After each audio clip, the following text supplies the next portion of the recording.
Hola, hola, ¿cómo han estado? Bienvenidos 2021. Bienvenidos de nuevo a Contado por Kroll. Esta vez les traigo unas historias maravillosas de la literatura indígena, de la literatura aborigen. Vengan conmigo, les van a encantar. Todos los textos de los que vamos a hablar hoy, que van a ser realmente como pequeños trozos, pequeños apartes de grandes textos, hablan de dos temas específicos. Uno, el diluvio universal. El otro, el fruto prohibido.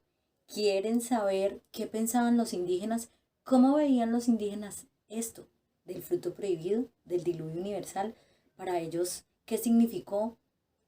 ¿Por qué se dio? ¿Y cómo se dio? Vean este video, les va a encantar de verdad, se los juro.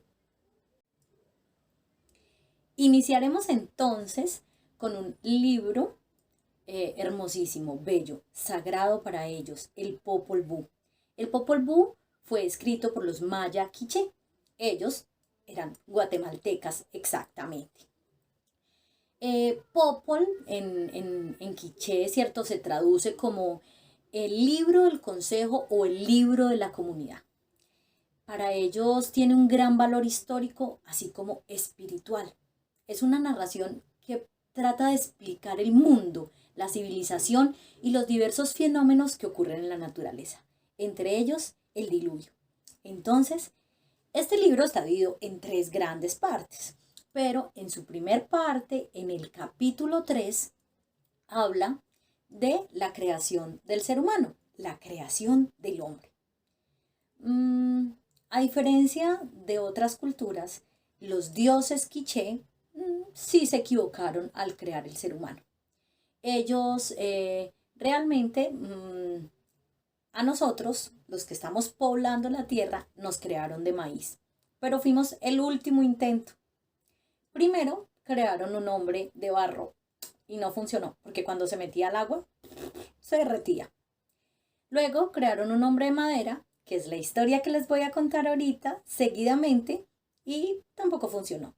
Y finalmente nos hicieron a nosotros, a las mujeres de maíz blanco y a los hombres de maíz amarillo. Escuchen entonces ustedes la historia de los hombres de madera, según los maya quiché en su libro sagrado del Popol Vuh, ¿cierto? Cuando fueron destruidos por una inundación, por un gran diluvio. Realmente el diluvio para ellos se hizo para castigar los hombres de madera, porque ellos no habían pensado en su madre ni en su padre, o sea, no habían pensado en los dioses, ni habían pensado en todo lo que los rodeaba. Por ese motivo, entonces se oscureció toda la tierra, toda la faz de la tierra, y comenzó a caer una lluvia negra, una lluvia de día, una lluvia de noche. Llegaron entonces los animales grandes, los animales pequeños, los perros, las aves de corral, a comérselos, porque los hombres de madera los habían tratado muy mal y les hacían mucho daño. Así fue la ruina de los hombres que habían sido creados y formados, de los hombres para ser destruidos y aniquilados.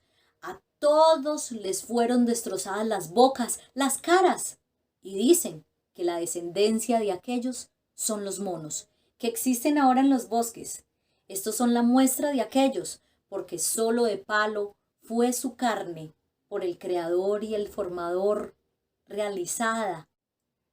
Y por esta razón el mono se parece al hombre. Es la muestra de una generación de hombres creados, de hombres formados, que eran solamente muñecos y solamente hechos de madera. Cuando toda la faz de la tierra estuvo conformada, entonces los dioses quisieron crear los hombres. Su primer hombre de barro no funcionó porque se derretía cada que tocaba el agua, se deshacía.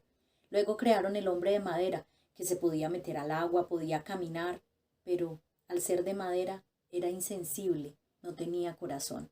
Y por no tener corazón, maltrataba a los animales, maltrataba a la naturaleza, no los cuidaba, ni siquiera las ollas de barro hechas para ellos, nada, nada de lo que los dioses habían creado y formado para ellos, lo cuidaron ni lo protegieron. Por este motivo, fueron castigados y su castigo fue que les cayera un diluvio durante 40 días y 40 noches, que lloviera sobre ellos una lluvia negra, oscura, de un agua putrefacta. Llueve y llueve para que estos hombres de madera se pudrieran. Y cuando ya estaban casi destrozados, vinieron todos los animales, los perros, las comadrejas, todos los animales pequeños y grandes, y los masticaron, porque ya por el agua estaban blandengues, ya por el agua estaban casi podridos. Y así fue como la descendencia de los hombres de madera acabó, para dar inicio a la tercera creación, el hombre de maíz, que somos nosotros. ¿Qué les pareció esta primera historia? Y así fue que se creó el diluvio para los Mayaquiche. El segundo texto que les voy a contar es colombiano y se llama El mito o leyenda de Bochica. ¿Quién era Bochica? ¿Y qué tiene que ver con el diluvio para los indígenas colombianos? Escuchen. Bochica era un anciano venerable, de largas barbas blancas, piel blanca y ojos azules. Siempre estaba vestido con una manta grande que lo cubría casi hasta los pies. Él venía acompañado siempre por una mujer joven y también blanca. Desde el primer momento que Bochica bajó acá a la tierra, con los hombres, simpatizó con los indígenas con los que estaba conviviendo. Y comenzó a enseñarles sus principales virtudes: no matar, no robar, no mentir y ayudarse los unos a los otros. Después comenzó a enseñarles sus principales actividades: a construir las casas, a sembrar la tierra, a fabricar ollas de barro, a tejer las mantas de algodón y otras cosas, todas provechosas para nosotros los humanos. Bochica en realidad quería mucho a los indios y estos pues también lo querían. En cambio, la mujer que lo acompañaba, que era su esposa, nunca los quiso, nunca quiso los seres humanos, nunca quiso los indígenas con que ellos habían convivido. Y ella siempre procuró hacerles el mal.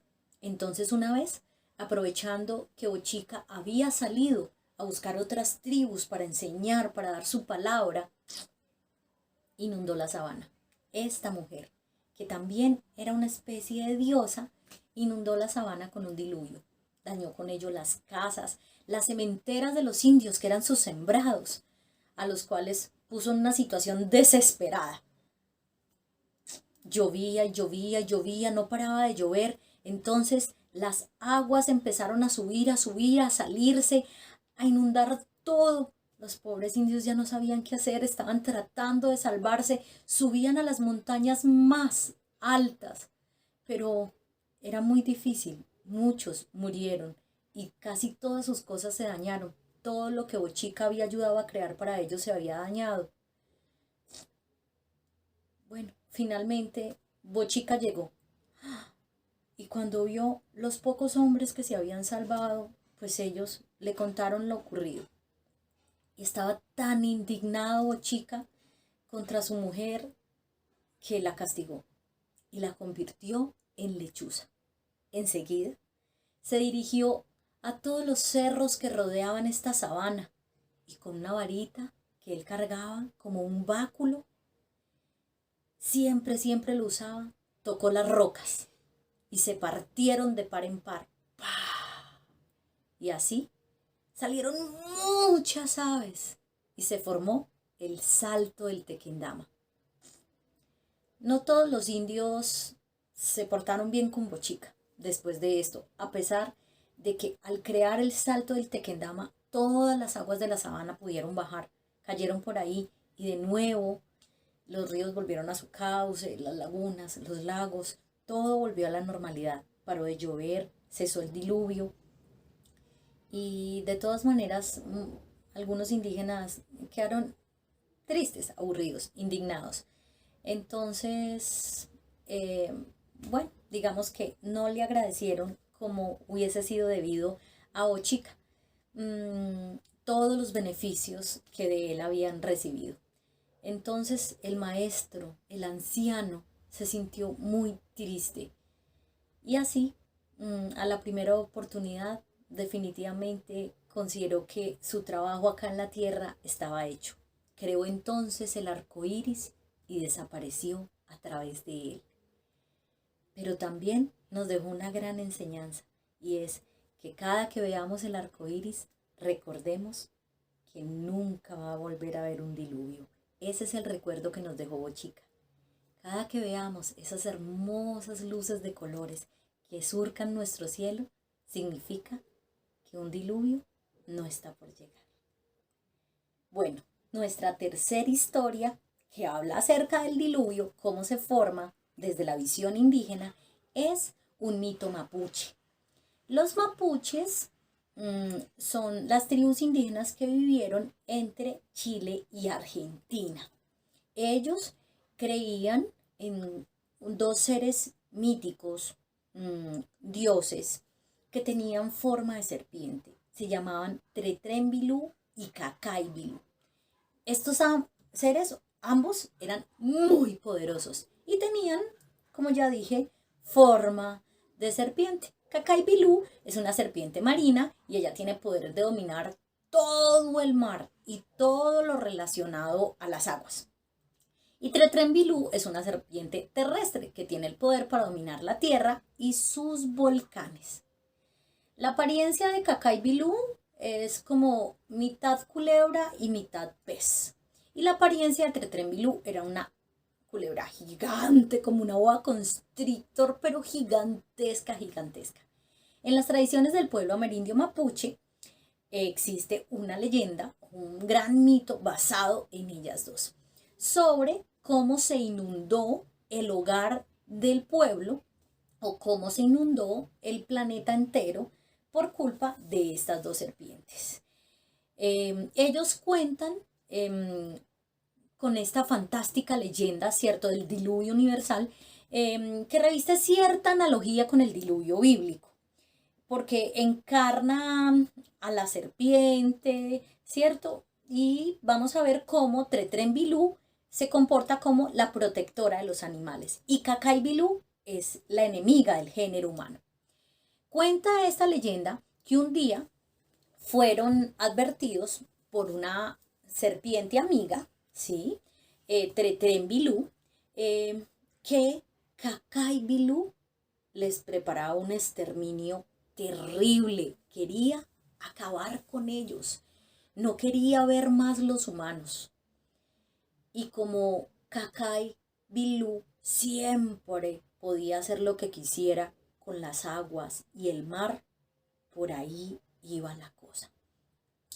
Entonces, esta culebra amistosa, Tretrembilú, les dijo que por favor se refugiaran en el cerro sagrado en que ella siempre habitaba. Era el cerro más alto, alto, altísimo que había en esa zona.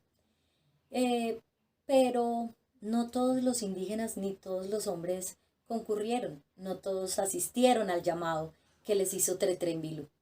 Muy pocos. Entonces fueron los únicos que se salvaron y fueron ellos los que contaron esta historia. ¿Listo? Entonces Cacaibilú, sin ningún aviso, con mucha rabia al ver que los humanos vivían en paz, que los humanos vivíamos en armonía con la naturaleza, decidió crear una inundación. Empezaron a subir y a subir y a subir y a subir las aguas de toda la lluvia que caía. Él hizo que el vapor de las aguas que él manejaba subiera hasta las nubes y empezara a caer y a caer y a caer y a caer, y que lloviera y lloviera tanto, tanto durante 40 días y 40 noches, que el nivel del mar, de los ríos, de los lagos, lagunas, todo empezó a subir, a subir, a subir, a subir, a subir. Horrible. Nadie se salvaba porque nadie aguantaba. Y a pesar de que el agua subió y subió, entonces nuestra amiga Tretrembilú hizo que el cerro se elevara más y se elevara más y se elevara más, y que el cerro cada vez fuera más alto para poder salvar a los hombres que se habían refugiado en él. Y por más que subían las aguas, pues entonces el cerro se elevaba más, casi hasta llegar cerquita al sol. Todos los refugiados se salvaron y los que fueron alcanzados por las aguas quedaron convertidos en peces, en cetáceos y en rocas. Y así fue como se salvó la humanidad, porque después de 40 días y 40 noches de hacer llover y de subir todas estas aguas, Cacay Bilú entendió que a los que estaban en el cerro no los iba a poder destruir. Entonces dejó de hacerlo. Las aguas empezaron a bajar, todo empezó a secar. Y así fue que se salvó la humanidad al bajar estos pocos hombres desde el cerro en que se habían refugiado. Y listo, súper linda también esa visión del diluvio, ¿no? Hola, bueno, vamos para nuestro cuarto texto, nuestro cuarto acercamiento a lo que es el diluvio. Entre Perú y Bolivia se comparte un gran lago que se llama el lago Titicaca. Y entonces para ellos la formación de ese lago tiene que ver al 100% con el diluvio universal. La leyenda del lago Titicaca dice que los hombres de estas tierras vivían una vida feliz, donde no les faltaba nunca ninguna cosa. Vivían una vida sin sufrir. Los habitantes de ese valle no necesitaban nada más. Los apus, que eran los dioses de ellos, ¿cierto? Eran dioses de las montañas, los protegían y no conocían sentimientos negativos. Ningún indígena de estas tierras conocía un sentimiento triste. Ellos no conocían el odio, tampoco conocían la ambición. Los apus les daban libertad absoluta a todos los ciudadanos del valle con una única excepción. Tenían prohibido subir a la cima de una de las montañas, ya que allí se encontraba una hoguera con un fuego sagrado que solo podía ser tocado por los dioses. De esta manera, los humanos vivieron muchísimos años sin ningún problema y en absoluta paz. Pero un espíritu maligno que habitaba la zona prohibida para los hombres, que es como el infierno para ellos, estaba totalmente celoso de que estos vivieran con tanta felicidad. Por eso, hizo hasta lo imposible para conseguir que las personas desobedecieran a sus dioses y siguieran el camino de la oscuridad. Con todas las artimañas que hizo este espíritu maligno, los humanos se sintieron tentados a escalar la montaña y descubrir los secretos que allí guardaban, porque este ser maligno, que se les apareció en diferentes formas, les decía que allá no había ningún fuego sagrado, que allá les tenían ocultas cosas maravillosas, que subieran para observarlas, que subieran para que las miraran. Y entonces la tentación, como, ay, esas ganas de saber si era verdad, pues entonces subieron. Además era una forma de demostrar valentía, de demostrar coraje. Y así fue que los hombres subieron hasta allá. Cuando subieron, los apus, los dioses de ellos, estaban furiosos al ver la actitud de sus ciudadanos. Los detuvieron a mitad de camino, realmente, no alcanzaron a llegar. Y ellos tampoco pudieron escapar. Les mandaron a cientos de miles de pumas, animales, felinos, gigantes. Estos animales devoraron a todas las personas que habían desobedecido a sus dioses. Al ver esta terrible imagen, Inti Viracocha, que era su dios máximo, se puso súper triste porque Viracocha había creado los hombres. Viracocha nos había creado a nosotros. Él había hecho nuestra carne. Él nos había formado, nos había creado. Y ahora veía cómo nosotros habíamos desobedecido, habíamos hecho estas cosas y no podía ir en contra de los apus porque nosotros habíamos decidido romper la única regla que nos habían impuesto. Entonces Inti Viracocha, que para ellos era el mismo sol, se estremeció, se entristeció y empezó a llorar y a llorar y a llorar sin parar, hasta tal punto que todo el valle en que habitaban estas personas quedó totalmente inundado. Inti Viracocha lloró durante 40 días y durante 40 noches. Al ver tremenda masacre, lo único que sintió Inti fue dolor. El sol se puso a llorar y no paró de hacerlo, ¿cierto? Durante esos 40 días. Según la leyenda, es así cuando el lago Titicaca se formó de sus lágrimas. El lago Titicaca es el único lago salado. Y por eso, ¿por qué? Porque las lágrimas son saladas y están lágrimas eran del dios del sol. Es muy bello. Cuando el sol, bueno, de nuevo salió, cuando de nuevo decidió salir como el sol, a iluminar la tierra, porque durante esos 40 días solo hubo oscuridad. No solamente cayó lágrimas del cielo, sino que él no decidió salir como el sol, porque siempre salía como el sol cada mañana para iluminarnos. Bueno, finalmente después de 40 días salió y todos los pumas se habían convertido en piedras. De ahí viene, según la leyenda, el nombre del Titicaca, porque Titi significa gato o puma, mientras Caca significa piedra en la lengua autóctona de ellos. El dios indio Viracocha, al ver que los habitantes habían cometido pues este primer pecado, lloró, lloró, lloró y con todas sus lágrimas inundó pues en una cuarentena con un diluvio el valle hasta formarse lo que actualmente es el famoso lago. Solo un hombre y una mujer llegaron a salvarse sobre una barca de junco. Cuando el sol brilló de nuevo, el hombre y la mujer no creían lo que veían sus ojos. Bajo el cielo azul y puro, estaban en medio de un lago inmenso. En medio de esas aguas flotaban los pumas que estaban ahogados y transformados en estatuas de piedra. Desde entonces, el lago Titicaca, de acuerdo a esta leyenda, es conocido como el lago de los pumas de piedra. Y así fue que se formó para ellos el diluvio y el lago Titicaca. ¿Qué les pareció esta historia? Linda, ¿no? Bueno, ahora nos vamos hasta Paraguay. En Paraguay están los indígenas guaraníes. La mitología guaraní de los nativos de América del Sur sostiene que durante un tiempo conocido para ellos como el Ibitenode, a lo que se le llamó la primer tierra, los hombres y los dioses convivían libremente en esta abundancia y no existían enfermedades o penurias.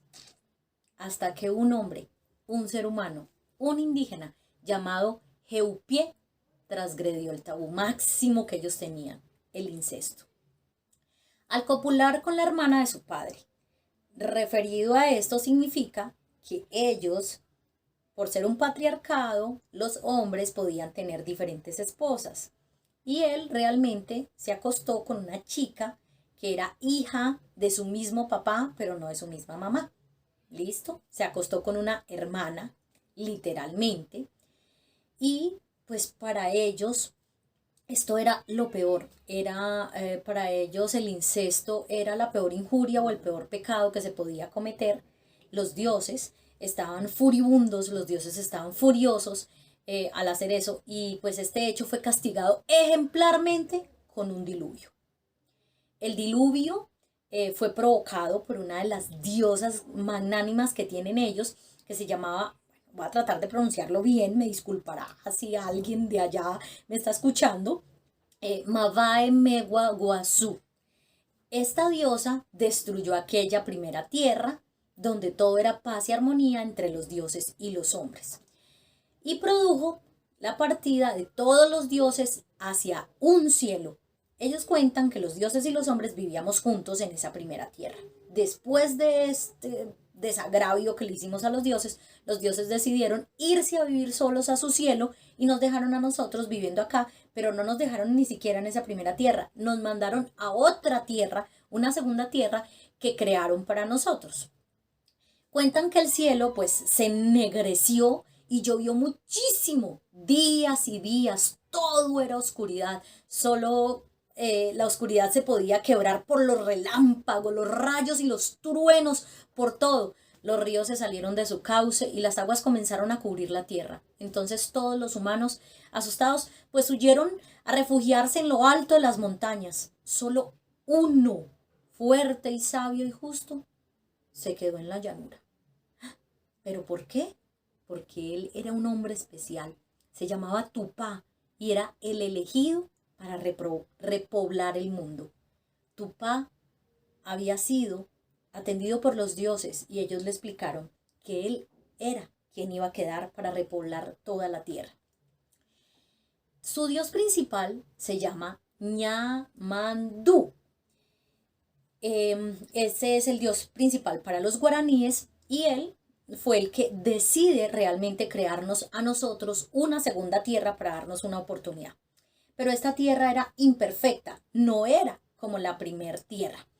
Él le solicita entonces la ayuda a Jacairá, quien esparce, era otra diosa, quien esparce toda una bruma vivificante sobre la nueva tierra, para que esta nueva tierra se organizara, pero en esta nueva tierra nosotros íbamos a conocer la muerte, el dolor, el hambre, la tristeza, la angustia, todo lo que no conocíamos en la primera tierra por haber desobedecido. Todos los sobrevivientes que finalmente fueron escogidos por Tupá, porque Tupá fue quien ayudó a algunas personas para poder repoblar la segunda tierra. Él tenía, digamos que la visión para encontrar quienes eran buenos de corazón y llevarlos a la segunda tierra. Pues se fueron a habitar esta tierra y se supone que es donde ahora vivimos, ¿cierto? Pero vivimos con enfermedad, con sufrimientos y con la muerte, porque en la primera tierra no existía la muerte, éramos eternos como los dioses. Después de la primera tierra, pues definitivamente fue deshabitada, hasta los dioses se fueron y fue destruida. El diluvio destruyó prácticamente la mayoría de la tierra y luego los dioses terminaron de destruirla. Pero uno de los dioses decidió que su hijo, al que llamaba Nianderu Papamiri, que él viniera a la tierra a ayudar a los hombres para que no volvieran a caer en tentación ni en pecado. Es como una visión de Jesucristo, que Dios mandó a su hijo acá a la tierra. Bueno, uno de los dioses también mandó a su hijo acá a ayudarle a Tupá para que no tuviera esa tarea tan dura en sus hombros un hombre, un humano común y corriente. Y pues este hijo de los dioses hizo aparecer nuevos hombres, se preocupó por darles el fuego, porque en ese momento solo unos brujos que tenían forma de buitre eran los únicos que poseían el fuego. Y él nos regaló de nuevo el fuego. Desde entonces, los habitantes de esta nueva tierra, de esta segunda tierra, que se conoce como Ibi-Piahu, estamos condenados a la eterna búsqueda de aquella primer tierra perdida que se llama Ibimaraey, que era la tierra sin mal. Es bellísimo, ¿no? Bellísima, este es hermoso. Estamos buscando entonces esa tierra prometida. Eso será lo que nosotros llamamos el cielo, nuestra primera tierra, una tierra sin mal. Es hermoso. Realmente es bellísimo. Espero que les guste tanto como a mí esta literatura.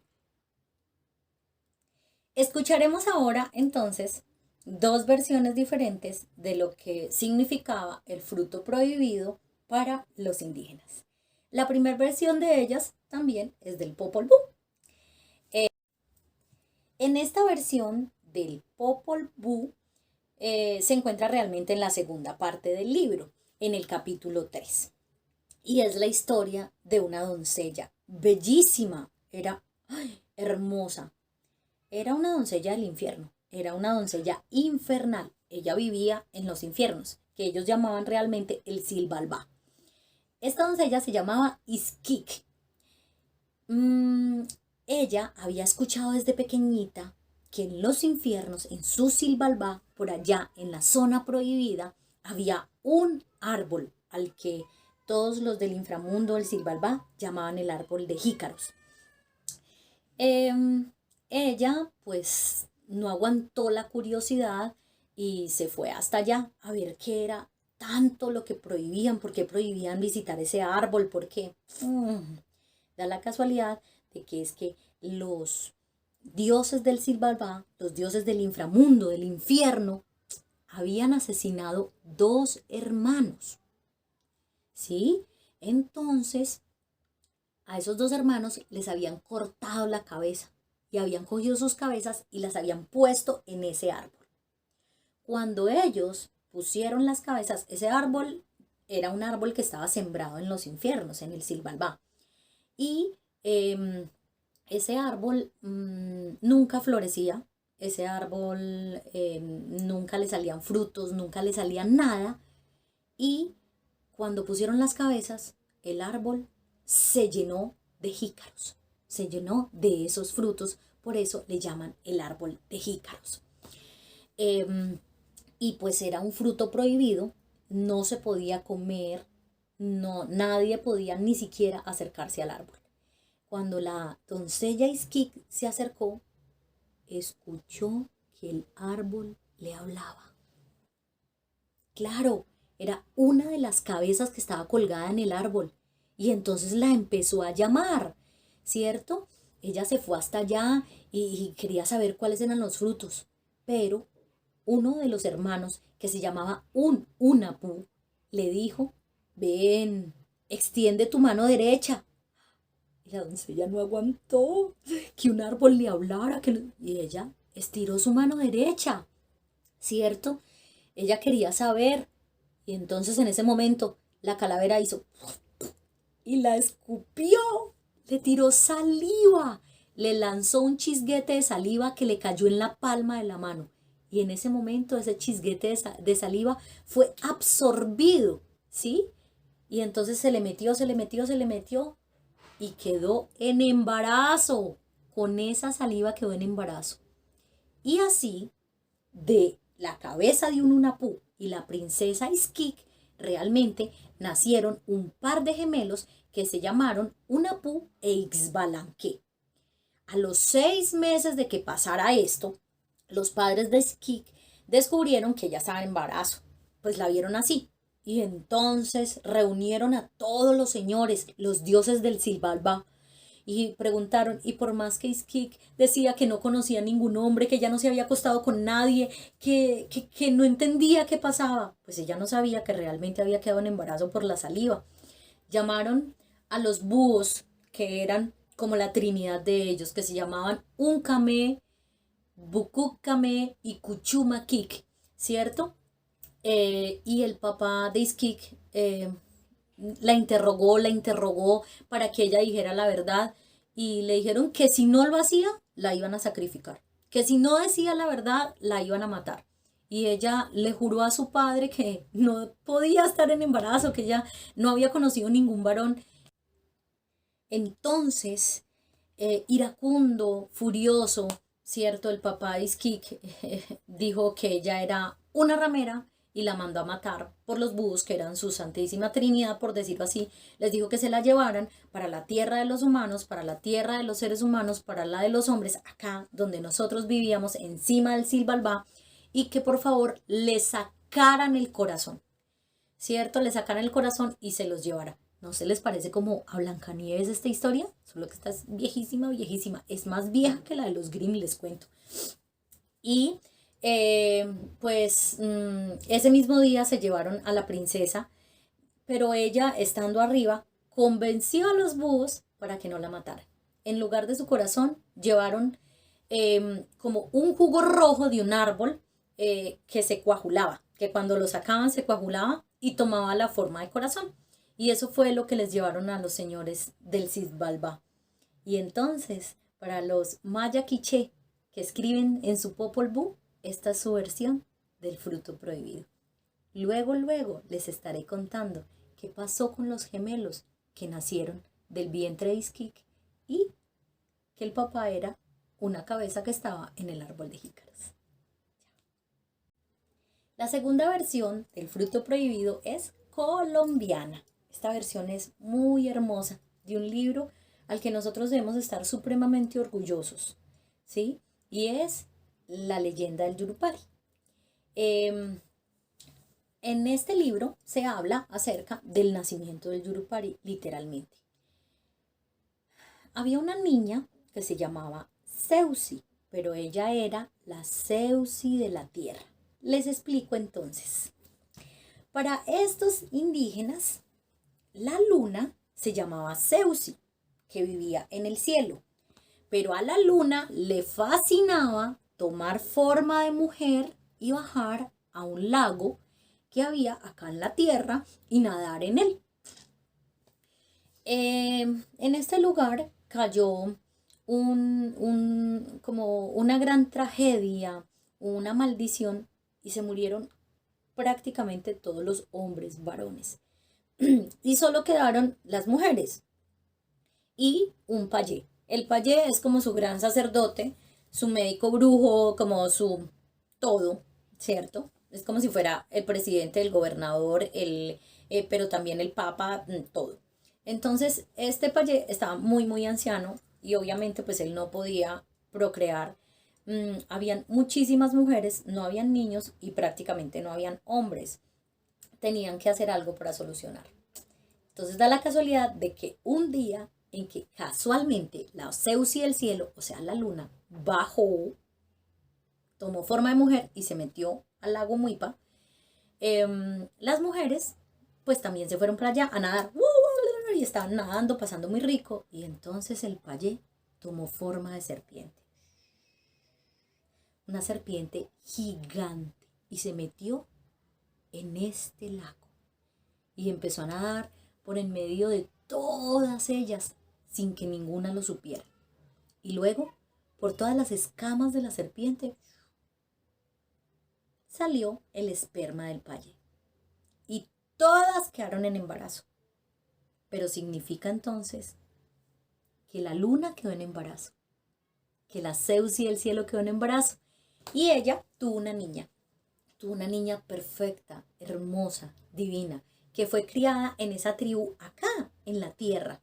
Y ellas le llamaban la Zeusi de la tierra. Realmente le decían Zeusi de cariño. Y ella era la Zeusi de la tierra porque era hija de la Zeusi del cielo. Cuando esta niña creció, fue adolescente y pues ya estaba como en la edad de sus primeros amores. Ella estaba pura, era virgen, pero se antojó de comer una fruta que para ellos también era prohibida. Ellos tenían un árbol que le llamaban el árbol del Pi'icán, así le llamaban, el árbol del Pi'icán, y pues también en la zona del sur de Colombia y entre lo que está con Brasil, a ese árbol todavía en la actualidad le llaman la piquia. Es una nuez de la región amazónica, realmente. Pero aunque en el centro tiene una nuez, está rodeada como por una parte carnosa y es jugosa por fuera. Entonces ella encontró un árbol del picán y no se aguantó y cogió el fruto que era prohibido para su tribu, lo mordió, y los jugos le bajaron, se le metieron entre la piel y quedó en embarazo. Ella intentó ocultar su estado, pero pues eventualmente fue imposible y ella confesó que había comido del árbol del picán. Cuando el niño nació, porque nació un varón, se parecía mucho a la forma que el sol tomaba cuando tomaba forma humana. Y tenía una belleza inmensa. Y da la casualidad de que realmente, pues este niño sí era hijo del sol, porque el sol era el que había puesto como el maleficio, la maldición sobre el árbol del picán, que quien probara de su fruta, pues quedaría pregnado de su amor y podría dar a luz hijos del sol. Imagínense, o sea, que este niño era hijo del sol y su abuela era la luna. A este niño, los tenuinas, porque así llaman los indígenas se llaman los indígenas de este lugar, lo proclamaron su Tuixahua. Tuixahua es como el gran, es más que el payé, es mejor dicho, es su Dios, pero acá en la tierra. Es como su presidente, su todo, su papa, su gobernador, su todo. A él lo nombraron así, su gran jefe, y realmente su nombre es Yurupari, que en la lengua de los tenuinas significa el engendrado de la fruta. Y para el Yurupari, acá en Colombia, en la región amazónica, Esa es la versión del fruto prohibido. Bello, ¿no? Imagínense un hijo que es nieto de la luna, hijo del sol. Hermoso Yurupari. Doy por finalizadas estas historias entonces. Espero que a ustedes les guste también la literatura indígena como a mí. Ellos tienen mitos y leyendas bellísimos, todos confabulados con el universo, la naturaleza, los animales, porque ellos en realidad sí vivían en completa armonía. Ojalá aprendiéramos más de ellos, ojalá rescatáramos todas estas historias, se las enseñáramos a nuestros niños, se las enseñáramos a toda nuestra descendencia. Ojalá nosotros también algún día podamos vivir en esta armonía y recordemos pues que lo importante es ser buenos de corazón. Lo importante es convivir en armonía y en paz con los animales, con la naturaleza y con los otros seres humanos. Que tengan el mejor de los días y espero que les haya gustado mucho este episodio de Contado por Kroll. Chao, hasta la próxima.